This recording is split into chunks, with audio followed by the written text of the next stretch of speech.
We wish you a Merry Christmas. Happy birthday to you. Happy Easter. And all the other things that we do for gift giving. Isn't it nice to receive a special gift? Here's a great question though. Is it nice to give gifts? How do you feel when you've invested the time, the effort, the energy into buying something for somebody or doing something for somebody and it's a beautiful gift for them? I always have a bit of a giggle because we talk about it's the thought that counts when it comes to gift giving. So here's a great question. Why don't we give it some thought? And if we're going to give a gift to somebody, let's make it something really special that they will remember and really appreciate. And then the reverse, when you're given a gift, isn't it obviously a beautiful thing to say thank you, but to be really appreciative of it. So even if there wasn't too much thought put into the gift given to you, wouldn't it be nice to be grateful anyway because somebody gave you something special? But my question today isn't about giving or receiving of gifts technically. My question is, what do you do when you need help? You want somebody to give you the gift of their time or the gift of their knowledge or their wisdom or their experience. And you want them to add value to your life. Now, obviously, when somebody gives you something, it should add value to your life.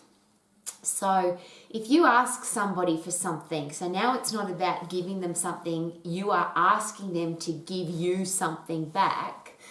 Why would somebody do that for you? And the interesting observation after my many years of living on the planet is that people will do that for you. The most wealthy people in the world, the most successful people, the people that love their life, the people that want you to love your life, they seem to be the most generous. But I have in observation noticed that people are more likely to help us, help you, help anybody, if we have done what we can do for ourselves.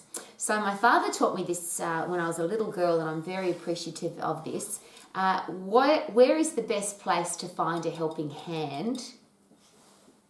At the end of your own arm. And my father taught me that if I want to add value to my life, if I want to be strong, if I want to be tough, if I want to be resilient, if I want to be able to make my life the way I want it to be, that I need to use my own hands. The best place to find a helping hand is at the end of my own arm.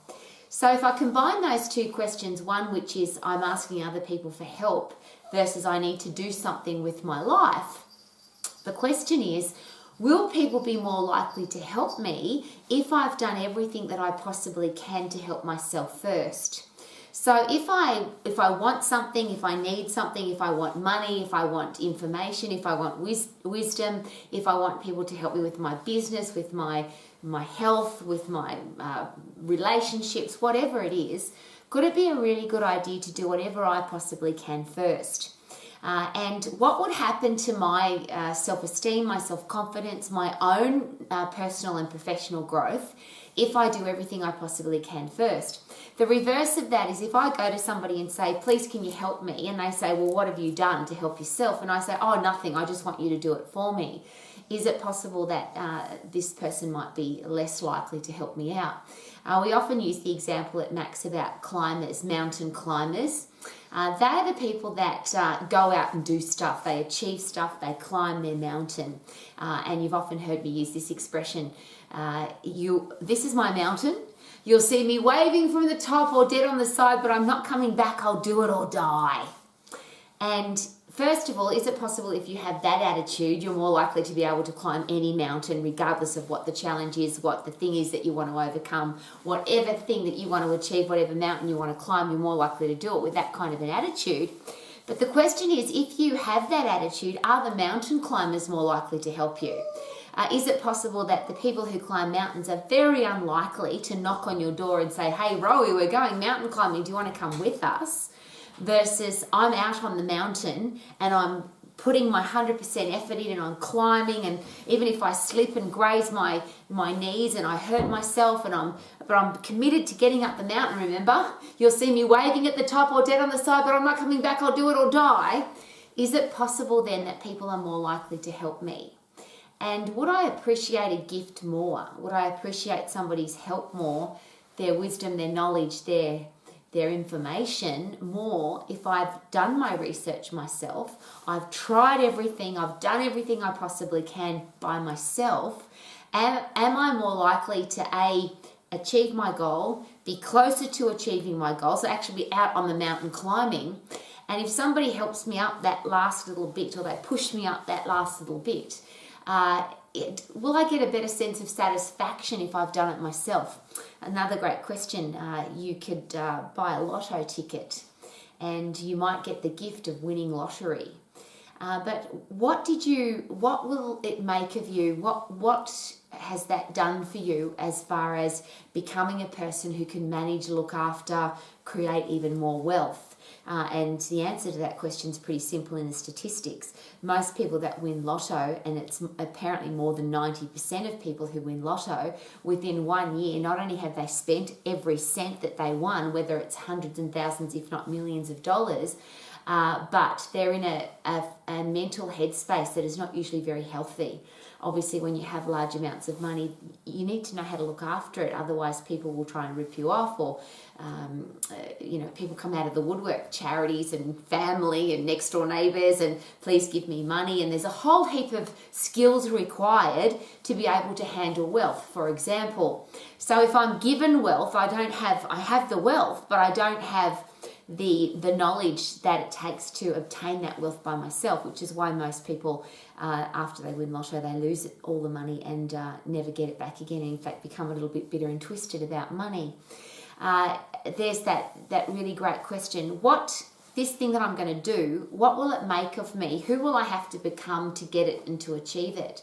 And is the process almost as or more important than the outcome? So we don't go and buy a gold medal from the trophy store and say, oh, look what I got this gold medal.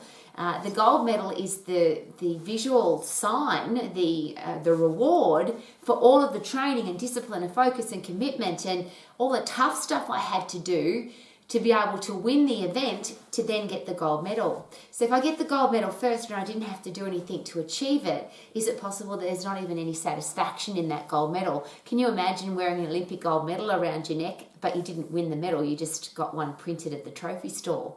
Imagine if you are given a whole pile of money. It's one of the reasons why we have the behavioural scientists and psychologists are really quite fascinated by this one. Why is it that in really poor countries there's very little depression and there's very little suicide? It seems that when people have a purpose to live and they're striving every day to stay alive, and there's threats to their life, it seems that they want to stay alive. It seems that there's a lot more cases of depression and anxiety and unhappy people in societies where people have everything, and more importantly, where they didn't have to do anything to get it. If you inherit money, if you got a job that you didn't deserve, if you get credit for something that you didn't do.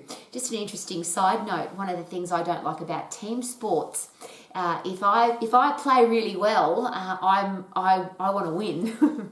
If I play really badly, I'm not interested in winning because I don't deserve to win. And that's one of the challenges for me with team sport. If I play really well and we lose, if I didn't play very well and we win, I don't find any satisfaction in the win because I didn't play well or I didn't do what was required to help the team win. So my question from every angle of gift giving versus receiving versus achieving versus asking for help and asking advice, could it be a really good idea to focus on who I have to become, what I have to do, what I have to learn, how much training I have to do, the discipline, commitment, focus that I have to get to achieve my goal? And then if I've done everything I possibly can and I still haven't achieved it, but I think that somebody could help me, would it be a really good idea to go to that person with, this is what I've done, this is what I've tried, this is where I've failed, these are all the things I've put into place to make this happen. I've done everything I can. I've used my helping hand has been at the end of my own arm. I've used my own hand to help me, but now could I please have some help from you because I've put in all this massive effort all by myself. And is it then more likely that people want to help me? I'll go back to the mountain climbers. Unlikely to knock on your door and take you mountain climbing, but if you're struggling right at the top of the mountain and you really need a little extra push or pull, they're more likely to help you. So could the greatest gift that we give ourselves be our commitment, focus and discipline to achieving our goals? It's nice to have a goal, it's nice to set one, it's nice to want something, it's nice to want to go somewhere or do something. But then I have to put into practice what I have to do to achieve it. And there's another great quote. James Rohn is a business philosopher that's added massive value to my life. And he puts it beautifully. Yes, it's nice to become a millionaire, or it's nice to become financially free. But it's not about the money. It's about who did I have to become a millionaire? What kind of focus, discipline, commitment, training, education, what did I have to do to achieve the goal? So if somebody gives you something versus, it's lovely to get a gift, but how much satisfaction is there in giving back? So once I've achieved something, isn't it nice to be able to give back to my world, back to my community, back to my society, back to my family? But ultimately, who did I have to become the person who can give, who can achieve, can set a goal and make sure that it happens? And it's a really personal question, and maybe it's different for everybody. But if I didn't, and I'll rephrase, if I get it for free, what does it make of me? And again, a great quote, but a really interesting question to ponder. If I get it for free, what did it make of me? Another really interesting example, one of the things I used to do as an employer, and in my lifetime I've employed literally thousands of people, and I used to think it was about, I could inspire people to be good at their job, or inspire people to work harder by giving them things. And I now realise and I had to learn this the really hard way, and it literally cost me millions of dollars, that when you give something to somebody that they haven't earned or they haven't achieved themselves, there is no satisfaction in it. So for example, I've given people beautiful cars, and what's happened is every time I saw that car, it was dirty or or not well maintained. Because when you get something but you didn't earn it, you didn't deserve it. And interestingly, I used to give people gifts because I wanted to use that as a motivation to get them to work harder. I quickly learnt that perhaps a reward for working hard is better.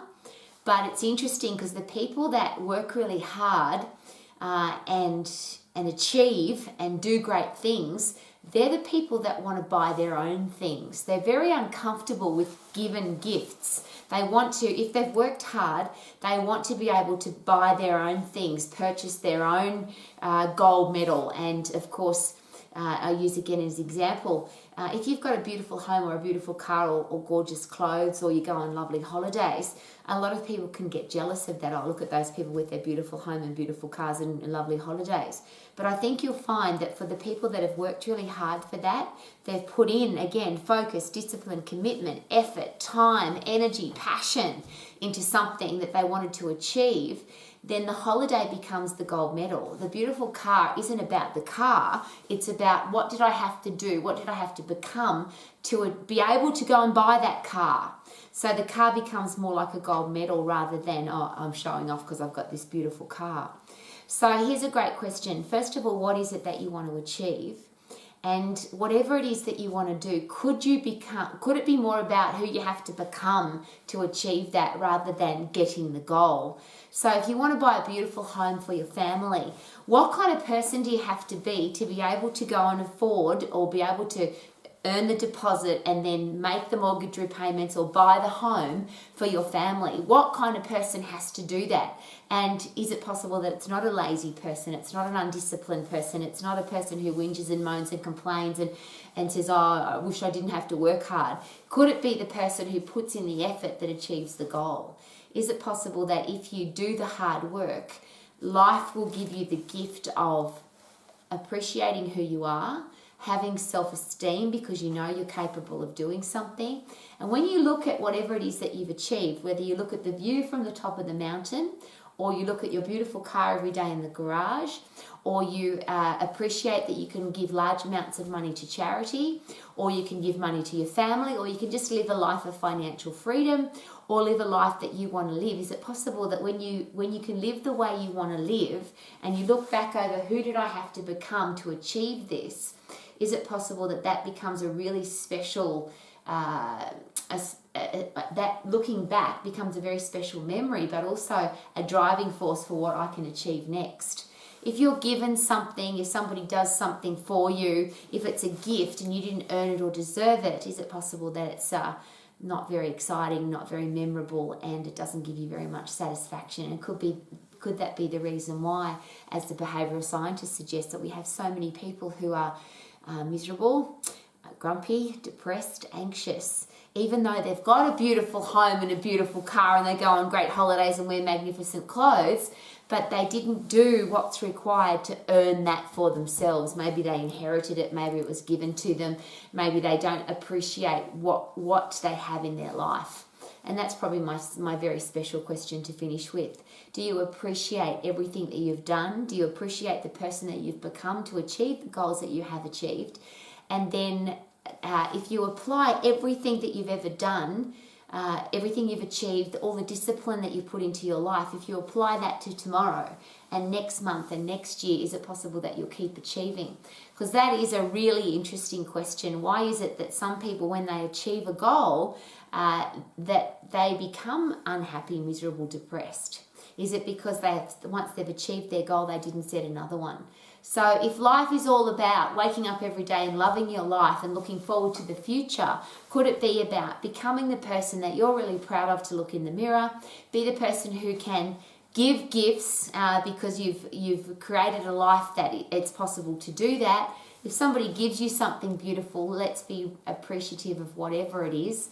And I always go a step further and say, even if people give you something horrible, or even if somebody insults you or criticizes you or treats you badly, could you still treat that as a gift? Because everything that happens to us is designed to make us stronger or better or tougher or wiser.